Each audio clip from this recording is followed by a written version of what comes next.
Capítulo 1. La historia de Bill. La fiebre de la guerra estaba en su apogeo en aquel pueblo de Nueva Inglaterra al cual habíamos sido asignados nosotros, los jóvenes oficiales procedentes de la ciudad de Plattsburgh, y nos sentíamos elogiados cuando los primeros vecinos en recibirnos nos llevaban a sus casas y nos hacían sentir héroes. Estaban aquí, pues, el amor, el triunfo, la guerra, momentos sublimes salpicados de los intervalos más dichosos. Era yo, finalmente, parte de la vida, y en medio de la alegría descubrí el licor. Me olvidé de las enérgicas advertencias y de los prejuicios de mi familia en lo que se refería a beber. Llegado el momento zarpamos hacia ultramar. Me sentí muy solo de nuevo y acudí al alcohol. Desembarcamos en Inglaterra y visité la catedral de Winchester. Muy conmovido me salí a caminar. Mi atención fue atraída por una leyenda grabada en la lápida de una tumba. Aquí yace un granadero de Hampshire, quien pasó a la otra vida, porque bebía bastante cerveza. Un viejo soldado nunca es olvidado, haya muerto por mosquete o por el tarro. Allí estaba una severa advertencia que yo no supe tomar en cuenta. Una vez que regresé al país, a los 22 años era ya un veterano de guerra en el extranjero. Fantaseaba yo con mis cualidades de jefe. Los hombres de mi batallón, ¿acaso no me habían ya dado un testimonio de su particular aprecio por mí?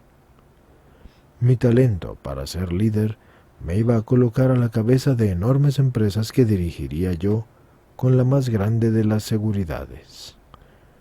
Asistí a un curso nocturno de Derecho y posteriormente obtuve un empleo como investigador en una compañía aseguradora. La carrera hacia el éxito ya había comenzado. Iba a demostrar al mundo entero que yo era alguien. Mi trabajo me llevó a Wall Street, y poco a poco me fui interesando en el mercado de valores. Había muchos que perdían dinero, pero otros hacían fortunas. ¿Por qué yo no? Estudiaba economía y ciencias de la administración, además de derecho. Por mi propensión al alcohol casi reprobé mi curso de derecho. Me presenté a uno de los exámenes finales tan borracho para escribir como para pensar. Aunque en esta época no bebía yo de manera continua, mi esposa ya se mostraba muy inquieta.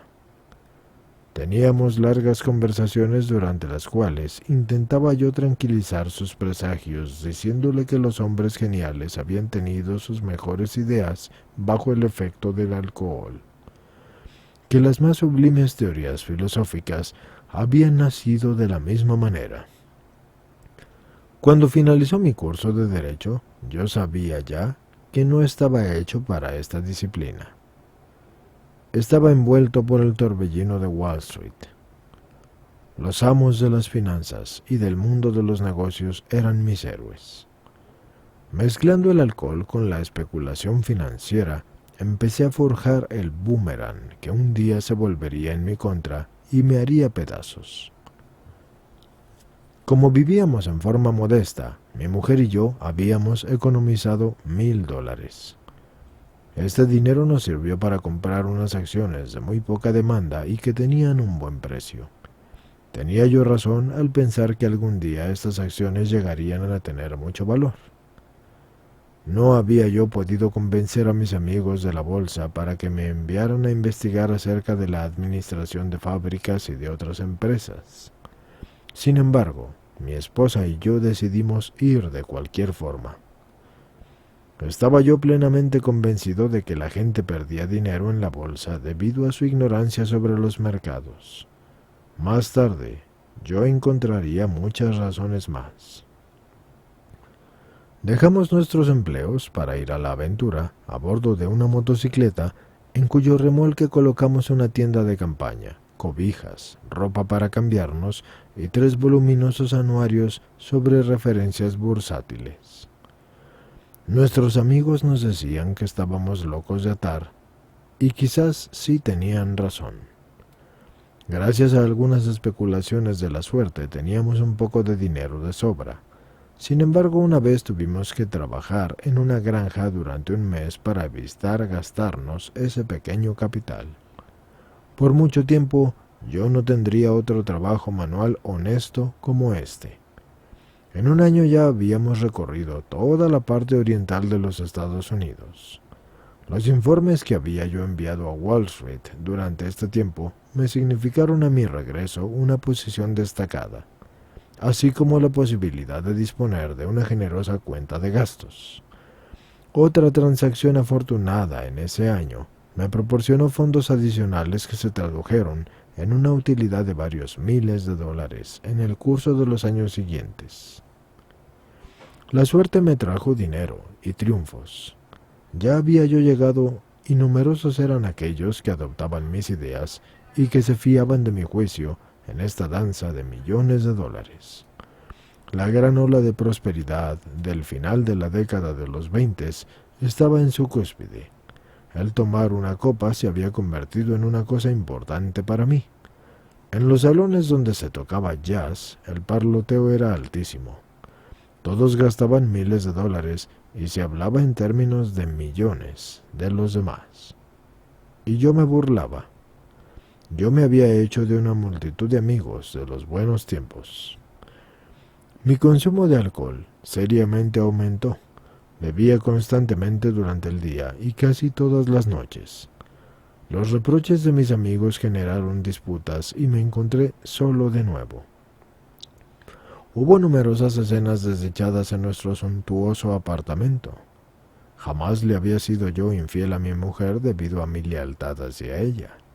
Lealtad a menudo respaldada por mi estado extremo de embriaguez que me mantuvo alejado de estas andanzas. En 1929 se apoderó de mí la fiebre del golf y me fui enseguida al campo con mi mujer para que aplaudiera mientras que yo trataba de superar las hazañas de Walter Hagen. El alcohol me atrapó mucho más rápido de lo que yo hubiese podido vencer a Walter Hagen. Comencé a tener temblores por las mañanas. El golf era una oportunidad para beber todos los días y todas las noches. Experimentaba un gran placer en pasar a bordo del coche por los campos del selecto club que tanto me había impresionado cuando era joven. Ya usaba el magnífico abrigo que usaban los afortunados. El banquero de mi localidad me observaba depositar cheques de gran denominación con un divertido escepticismo.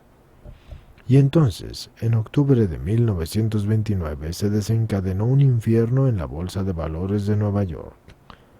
Después de uno de esos infernales días, iba yo titubeante del bar de un hotel a las oficinas de la correduría, y eran las 8 de la noche, 5 horas después de haber cerrado el mercado. El telégrafo aún estaba funcionando. Me quedé observando un pedazo de papel sobre el cual aparecía la inscripción XYZ-32. En la mañana se había cotizado en 52. Estaba yo arruinado, al igual que varios de mis amigos. Los diarios informaban acerca de personas que se habían suicidado lanzándose de lo alto de las torres de la bolsa. Esa situación me provocó un disgusto, pero yo no iba a lanzarme. Me regresé al bar. Mis amigos habían perdido muchos millones desde las 10 de la mañana. Así pues, ¿qué había de malo? Ya mañana sería otro día. Y a medida que estaba bebiendo, mi antigua y tenaz determinación por ganar regresó a mí. Al otro día por la mañana le llamé a un amigo en Montreal, y a él le había quedado mucho dinero, y era de la opinión de que mejor debía irme al Canadá. En la siguiente primavera, mi mujer y yo ya llevábamos de nuevo nuestro tren de vida habitual. Así que me sentía tal como Napoleón a su regreso de la isla de Elba. Nada de una isla de Santa Elena para mí, ¿eh?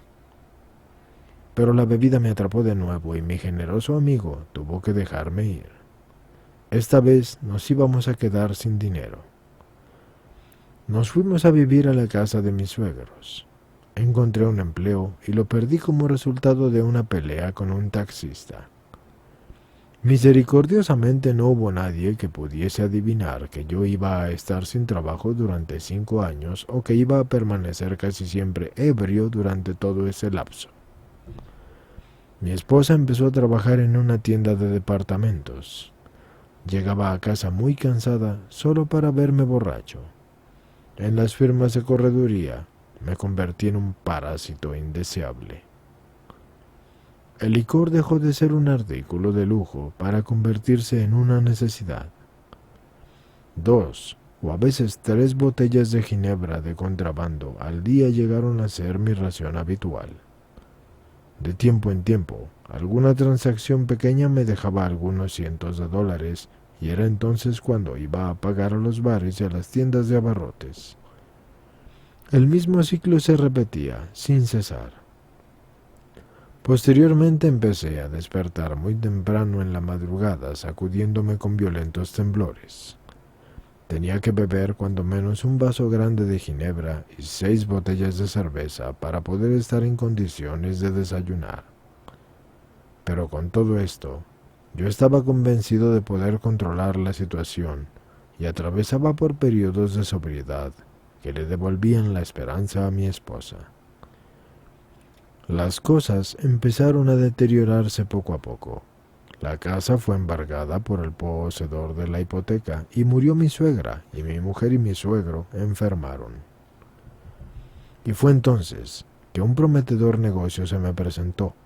Las acciones estaban en su nivel más bajo en el año de 1932 y de alguna manera yo tenía a un grupo de compradores.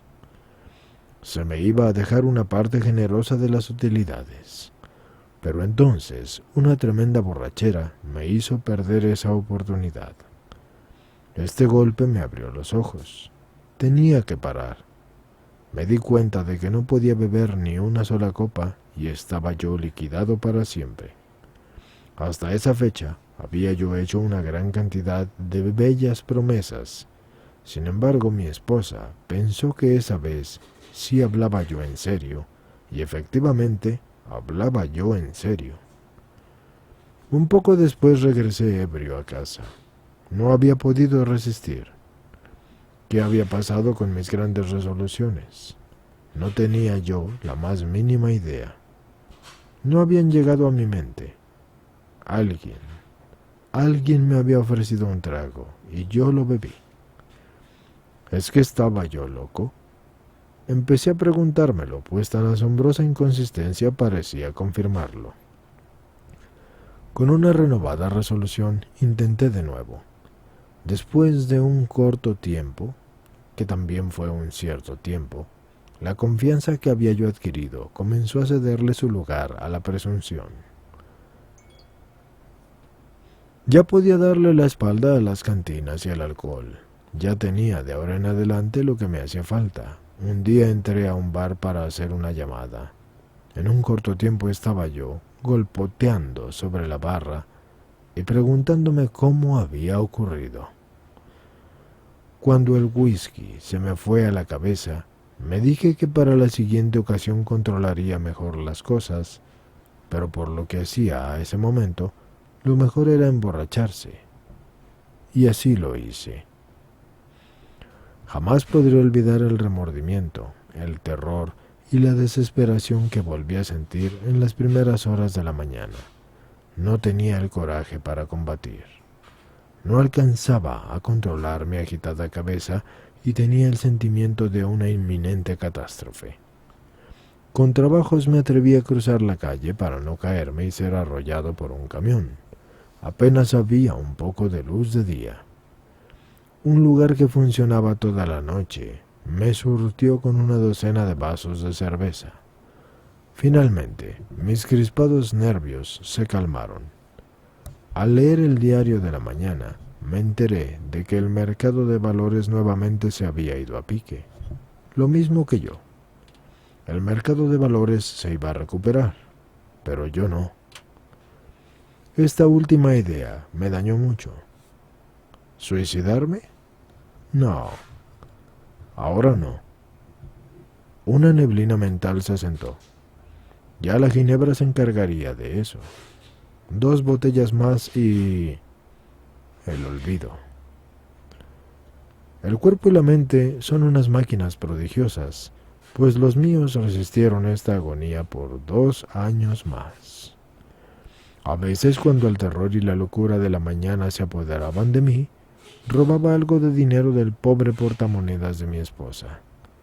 De nuevo, tambaleándome y vacilando ante una ventana abierta o ante el botiquín de medicinas donde había veneno, maldiciéndome por ser un cobarde, mi esposa y yo, buscando huir de esta situación, salíamos de viaje al campo y de regreso a la ciudad. Llegó entonces la noche en que la tortura física y mental era tan infernal que temí suicidarme lanzándome a través de la ventana, haciéndola añicos. De alguna manera pude arrastrar mi colchón a un piso inferior para el caso de que saltara por la ventana. Un médico vino a administrarme sedantes poderosos. Al día siguiente ya estaba yo mezclando el licor con los calmantes. Esta combinación en breve tiempo me llevó al punto de crisis. Las personas temían por mi salud mental y también yo. Cuando bebía, no comía nada, o casi nada, y me faltaban 40 libras para llegar a mi peso normal. Gracias a la bondad de mi madre y de mi cuñado médico, fui admitido en un hospital reconocido en todo el país por su programa de rehabilitación física y mental para alcohólicos. Bajo los efectos de un tratamiento con belladona, se aclaró mi mente. La hidroterapia y los ejercicios ligeros me hicieron bien, pero lo mejor de todo fue que me topé con un médico comprensivo que me explicó que, aunque indudablemente egoísta y estúpido, yo había estado seriamente enfermo tanto del cuerpo como mentalmente. Me consoló un poco al saber que para los alcohólicos la voluntad es asombrosamente débil cuando se trata de combatir el alcohol, sin importar lo fuerte que pueda ser para otros asuntos. Encontraba yo al fin una explicación a mi comportamiento increíblemente en desacuerdo con mi intenso deseo de dejar de beber. Comprendiendo al fin mi condición, me fui lleno de esperanzas. Durante 3 o 4 meses el optimismo me daba alas. Iba yo a la ciudad en forma regular y hasta gané algo de dinero. El conocimiento de uno mismo era allí donde seguramente estaba la respuesta. Pero esta no era la respuesta, porque llegó el terrible día en que bebí de nuevo. Mi salud moral y física se fue al precipicio, y después de cierto tiempo regresé de nuevo al hospital. Tuve la impresión de que era el fin, la caída del telón. Mi pobre esposa, extenuada y desesperada, fue advertida acerca de mi estado. Moriría yo de una falla cardíaca durante una crisis de delirio tremens, o bien me afectaría un caso de impregnación etílica del cerebro, quizás en el curso de un año, y en breve fecha ella estaría decidiendo si me confiaba el cuidado de las pompas fúnebres o a un hospital psiquiátrico. Y no fue necesario que me lo dijeran, porque yo lo sabía y estaba casi feliz. Era un golpe mortal asestado a mi orgullo. Heme ahí. Yo, que tenía una opinión tan alta de mí mismo, de mis aptitudes y de mi capacidad para salvar obstáculos, estaba totalmente derrotado e iba ahora a hundirme en la oscuridad, uniéndome a la interminable fila de ebrios que me habían precedido. Pensé en mi desdichada esposa, si había existido mucha felicidad después de todo. ¿Y qué no haría yo por restablecer nuestra dañada relación matrimonial? Pero en este punto ya era demasiado tarde. No tengo palabras para describir la soledad y la desesperación que viví en esa amarga negrura de la conmiseración de mí mismo. Tenía la sensación de estar rodeado de arenas movedizas. Eran más fuertes que yo y estaba vencido. El alcohol era mi dueño. Cuando todo tembloroso salí del hospital, era un hombre derrotado. El miedo me hizo dejar de beber temporalmente. Un poco después, en la celebración del armisticio de 1934, la insidiosa aberración de esa primera copa se volvió a apoderar de mí. Y una vez más volví a empezar. Ya todos se habían hecho a la idea y aceptaban la certera eventualidad de mi internamiento o de mi final desdichado. Qué oscuro es todo antes de la aurora. De hecho, estaba viviendo el principio de mi debacle final. Yo estaba seguro, de hecho, de ser lanzado hacia aquello que me gustaba llamar la cuarta dimensión de la existencia. Iba a descubrir la dicha y la paz y una razón de ser, gracias a un modo de vida que se revela increíblemente más maravilloso día con día. Una de esas tristes tardes de finales del mes de noviembre, tomé un vaso y me senté en la cocina. Estaba bastante contento de pensar que había suficiente ginebra escondida en la casa para poder pasar la noche y el día siguiente. Mi esposa estaba trabajando. Yo me preguntaba si sería capaz de atreverme a esconder una botella cerca de la cabecera de nuestra cama, así que la iba a necesitar antes de que amaneciera. Mis sueños fueron interrumpidos por el teléfono, y con una voz llena de buen amor, un antiguo compañero de escuela me preguntaba si podría pasar a visitarme. Estaba sin beber y no recordaba que él hubiera venido a Nueva York en ese estado desde hacía años. Yo estaba asombrado. Corría el rumor de que había sido internado en un hospital por locura alcohólica, y no podía dejar de preguntarme cómo había hecho para escaparse. Bueno, de seguro que cenaría en casa y entonces podría yo beber en su compañía sin tener que esconderme. Muy poco cuidadoso de su bienestar. Yo solo pensaba en recapturar el espíritu de otros días. Alguna vez fletamos un avión para completar una juerga. Su llegada iba a ser un oasis en este temible desierto en el que nada parecía funcionar. Sí, así era, un oasis. Así son los alcohólicos. Cuando le abrí la puerta, le vi la piel fresca y el semblante brillante, y había algo de particular en su mirada. Era diferente, pero sin que pueda yo explicar por qué. ¿Qué le habría ocurrido? Le extendí un vaso a través de la mesa y lo rechazó. Desilusionado, pero con mucha curiosidad, yo me preguntaba qué era lo que había ocurrido porque ya no era el mismo. Vamos, vamos. ¿Qué pasa? Pregunté. Y me miró derecho a los ojos y en forma sencilla pero sonriente me dijo, ya tengo religión. Me quedé petrificado. Con que eso era. El año anterior, un alcohólico enloquecido, ahora sospechaba yo, algo intoxicado de religión. Tenía esa mirada de ojos encendidos. Sí, el compañerito estaba de nuevo emocionado con algo. Bueno, pues que Dios lo bendiga y que se ponga a predicar. Además, mi ginebra iba a durar más que su sermoneo. Pero no predicó. En poco tiempo me platicó cómo 2 hombres se habían presentado ante un tribunal y habían convencido al juez para que no lo enviara a prisión. Ellos habían comentado acerca de una idea religiosa simple y de un programa de acción para poner en práctica. Eso había ocurrido 2 meses atrás y el resultado era elocuente. Funcionaba. Él había llegado para beneficiarme con su experiencia, si es que yo lo deseaba. Estaba aturdido, pero sí me interesé. Claro que me interesaba y no podía ser de otra manera, ya que no tenía remedio.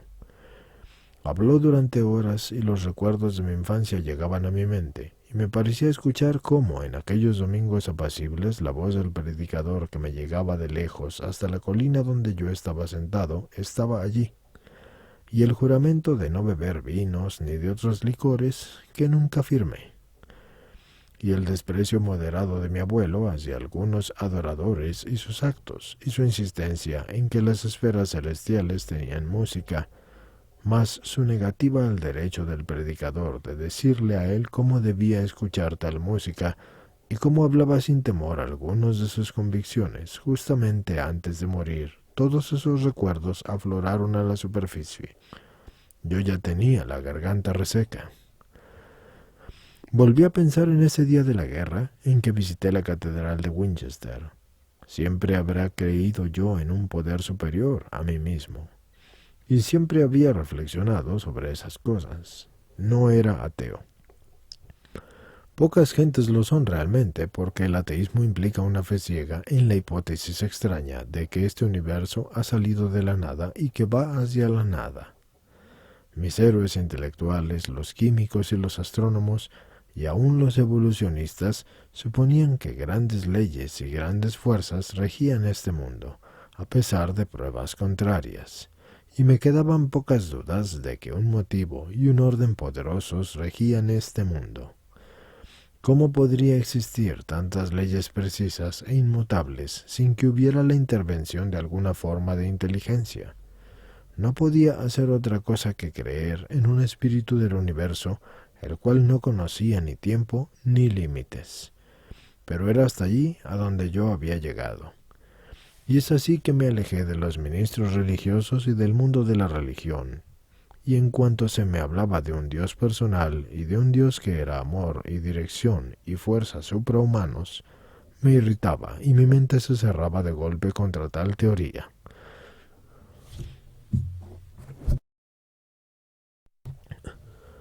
A Cristo yo le concedía el valor de ser un gran hombre, cuyos discípulos no lo habían seguido fielmente. Sus enseñanzas morales, excelentes. Por mi parte me había quedado con los principios que me parecían prácticos y que no eran demasiado exigentes. El resto lo deseché. Las guerras que se habían peleado, los incendios y las trampas que la controversia religiosa había provocado me enfermaban, y me preguntaba sinceramente si en su totalidad las religiones del mundo tendrían algo de bueno. Eso era por lo que yo había visto en Europa, y después el poder de Dios en los actos humanos era insignificante, la fraternidad entre los hombres era una farsa trágica. Si existía el diablo, él parecía ser el dueño del mundo y de los destinos humanos, y cosa cierta, era mi dueño. Pero mi amigo, sentado frente a mí, declaró a quemarropa que Dios había hecho por él lo que él nunca pudo hacer para sí mismo. Su voluntad de ser humano había fracasado. La medicina lo había declarado como irrecuperable. La sociedad se estaba apresurando a encerrarlo. Así como yo, él había admitido su derrota total. Más tarde, literalmente había resucitado de entre los muertos, repentinamente sacado del fondo más bajo hacia un nivel de vida mejor que él hubiera jamás conocido. ¿Habría surgido esta fuerza de él mismo? No, claro que no. No había habido en él más fuerza que la que yo hubiera tenido en ese momento, y eso no era nada, nada en absoluto. Me cayó aquello como una tonelada de ladrillos y empecé a creer que las personas con religión habían tenido quizás la razón después de todo. Había ocurrido algo en el corazón de un hombre, y este algo había logrado lo imposible. Mi opinión acerca de los milagros había sido de súbito reexaminada, y poco importaba el tiempo lejano. Tenía ante mí, al otro lado de la mesa, a un milagro viviente, y él aportaba un suceso extraordinario. Vi que mi amigo estaba mucho más que readaptado psicológicamente. Sus raíces habían llegado hasta un suelo nuevo. A pesar de su ejemplo viviente, me quedaban aún vestigios de mis viejos prejuicios. La palabra Dios aún causaba en mí una cierta antipatía. Una vez que fue expresada la idea de que podría existir un Dios personal que se ocupara de mí y mi antipatía, aún así mi antipatía se intensificó y la idea no me agradaba, y podría aceptar ciertas concepciones tales como la de una inteligencia creadora o de una mente universal o del alma de la naturaleza, pero me resistía al concepto del emperador de los cielos, no obstante lo amable es que su dominio pudiera ser. Y desde entonces he platicado con infinidad de personas que pensaban como yo. Mi amigo hizo una sugerencia que me pareció novedosa. ¿Y por qué no seleccionas por ti mismo tu propia concepción de Dios? Su proposición me golpeó el corazón y sentí que se derretía la montaña glacial de los prejuicios intelectuales, a la sombra de las cuales yo había temblado por años, y al fin volvía yo a encontrar el sol. Se trataba solamente de estar dispuesto a creer en un poder superior a mí mismo. Yo no tenía que hacer nada más para comenzar, y vi que el crecimiento podría iniciar a partir de ese punto. Al adoptar una actitud de completa buena voluntad, podría yo conocer el cambio que veía en mi amigo. ¿Lo lograría? Claro que lo lograría. Y es de esta manera que he llegado a convencerme de que Dios se ocupa de los hombres cuando lo deseamos con todo el corazón. Al fin veía y sentía y creía. Capas y capas de orgullo y de prejuicio caían de mis ojos. Un nuevo mundo aparecía ante mi vista. Repentinamente comprendí el verdadero significado de la experiencia de la catedral, y por un instante yo había tenido necesidad de Dios y lo había querido. Tímidamente yo había querido que estuviera ahí, y Él había venido, pero muy pronto el sentimiento de su presencia había sido sofocado por los clamores del mundo, sobre todo aquellos que se elevaban dentro de mí. Y así había sido desde entonces. ¡Qué ciego había estado! En el hospital me separé del alcohol por última vez, y el tratamiento parecía ser el indicado, ya que yo mostraba síntomas de delirium tremens. Después yo me ofrecí humildemente a Dios, tal como lo concebí, y le pedí que me dispusiese de mí como Él quisiera, como Él lo deseara. Así que me puse sin reservas bajo su cuidado y dirección, y admití por primera vez que por mí mismo yo no era nada, y que sin Él yo estaba perdido. Sin reservas yo encaré mis pecados, y estuve de acuerdo en que mi nuevo amigo los extirpase, y desde entonces jamás he vuelto a beber. Mi antiguo compañero de escuela me vino a visitar y le hice saber todos mis problemas y todas mis deficiencias. Hicimos la lista de personas a quienes yo alguna vez les hubiese causado algún daño, o hacia quienes yo nutría los rencores, y me mostré enteramente dispuesto a encontrar esas personas, y admití mis errores sin jamás juzgarlas. Yo iba a corregir todos mis errores lo mejor que pudiese. Debía poner a prueba mi pensamiento mediante la conciencia de la presencia de Dios en mí. El sentido común iba a ser sustituido por la guía divina. ¿Cómo? Cuando tuviera dudas me sentaría tranquilamente y pediría solamente que me fueran dadas la fuerza y la luz para atender mis problemas en la forma en que Dios lo quisiese. Jamás debería rezar para mí, sino para pedir ser más útil a los demás. Solamente así podría esperar ser correspondido, pero en tal caso sería correspondido abundantemente. Mi amigo me prometió que cuando se realizaran estas cosas viviría yo un nuevo género de relación con mi Creador, y que tendría en mis manos los elementos de un modo de vida que trataría y traería además la solución a todos mis problemas. Esencialmente era suficiente creer en el poder de Dios y estar dispuesto con toda humildad y con toda honestidad a establecer y a mantener este nuevo orden de las cosas. Simplemente, pero no sencillo, un precio habría de pagarse. Aquello significaba la destrucción de mi egocentrismo y debía de poner todas las cosas en manos del Padre de la Luz que reina sobre todos nosotros. Estas proposiciones eran a la vez que radicales, revolucionarias, pero a partir del momento en que las hube aceptado, el efecto fue electrizante y tuve una impresión de victoria seguida por una sensación de paz y serenidad como jamás la había experimentado.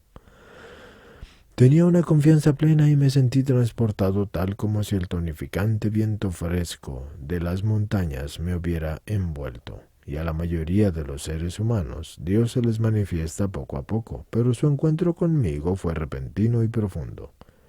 Durante un cierto tiempo me sentí inquieto y llamé a mi médico amigo para preguntarle si él creía que yo aún estuviera sano de la mente, y asombrado escuchaba lo que yo le contaba. Finalmente, y sacudiendo su cabeza, me dijo: «Algo ha llegado a ti que no alcanzo a comprender, pero es preferible que te aferres a ello. No importa lo que sea, pero es mejor que el estado en que te encontrabas». Y el día de hoy, este buen doctor tiene a menudo la oportunidad de encontrar pacientes que desarrollan experiencias como la mía, y él sabe que son verdaderas. En mi cama del hospital me asaltaba el pensamiento de que habría miles de alcohólicos desesperados que estarían felices de beneficiarse con aquello que me había sido dado de manera tan gratuita, y quizás pudiese ir en auxilio de algunos, y a su vez ellos podrían acudir en auxilio de otros. Mi amigo había insistido sobre la absoluta necesidad de poner en práctica estos principios en todos los aspectos de mi vida, y era necesario sobre todo tratar de ayudar a otros alcohólicos tal como él lo había hecho conmigo. Así que la fe sin obras es una fe muerta, me decía. Qué importante es esto para los alcohólicos, puesto que si un alcohólico se descuida en enriquecer y perfeccionar su vida espiritual con el trabajo y la dedicación hacia los demás, no podrá superar las pruebas y las depresiones que le esperan. Si no se empeña en ese crecimiento interior, con toda seguridad volverá a beber, y si bebe, morirá de seguro. Entonces, la fe estaría muerta, efectivamente, y es así también para nosotros. Mi mujer y yo nos adherimos con entusiasmo a la idea de ayudar a otros alcohólicos a encontrar una solución a sus problemas. Esta era una cosa óptima, ya que mis antiguos socios de negocios dudaron de mi restablecimiento durante 1 año y medio, periodo en el que tuve poco trabajo. No me sentí muy bien en ese tiempo y me atormentaban accesos de conmiseración por mí mismo y de resentimiento. Estos sentimientos algunas veces me hicieron casi volver a beber. Sin embargo, comprendí que donde todos los demás métodos habían fracasado, la dedicación hacia otro alcohólico me mantenía a salvo. Más de una vez regresé a ese hospital desesperado. Al hablarle a algún alcohólico ahí mismo, me levantaba y volvía a andar sobre mis pies. Este modo de vida da resultado en los momentos difíciles. Rápidamente comenzamos a hacer amigos, y tras de nosotros surgió una confraternidad, de cual es maravilloso sentir uno que forma parte de ella. La alegría de vivir está siempre con nosotros, tanto en las situaciones de tensión como en las dificultades. He visto centenas de familias tomar el camino que en verdad los lleva a una meta. He visto desarrollarse favorablemente situaciones familiares en verdad desesperadas. He visto solucionarse enemistades y rencores. He visto hombres abandonar los manicomios y volver a sus puestos en las vidas de sus familias y de su ambiente social. Hombres de negocios y profesionistas han recuperado su rango social. No ha habido ningún género de dificultades o de miseria que no haya sido resuelto entre nosotros. En una ciudad del oeste del país hay 80 de nosotros con sus familias. Nos reunimos frecuentemente en nuestros diferentes hogares, a fin de que los recién llegados encuentren la amistad reconfortante que necesitan. En estas reuniones informales podemos encontrar de 40 a 80 personas. Estamos creciendo en número y en fuerza. Un alcohólico ebrio es un ser desagradable. La labor de persuasión que debemos desarrollar ante ellos es a veces ardua, cómica y trágica. Uno de nosotros desafortunadamente se suicidó en nuestra casa. No pudo o no quiso comprender nuestro modo de vida. En aquello que hacemos hay una gran alegría. Supongo que algunas personas se escandalizarán a causa de lo que pareciera ser mundano y poco serio. Mas bajo esa apariencia somos implacablemente serios. La fe en Dios debe de cumplir su obra día por día en nosotros y a través de nosotros, o si no, perecemos. La mayoría de nosotros creen que ya no tenemos que buscar la utopía. Lo que tenemos con nosotros aquí ahora es eso. Todos los días, aquella sencilla conversación de mi amigo en la mesa de la cocina se repite y se multiplica en un círculo siempre más grande de paz sobre la tierra y de buena voluntad hacia los hombres.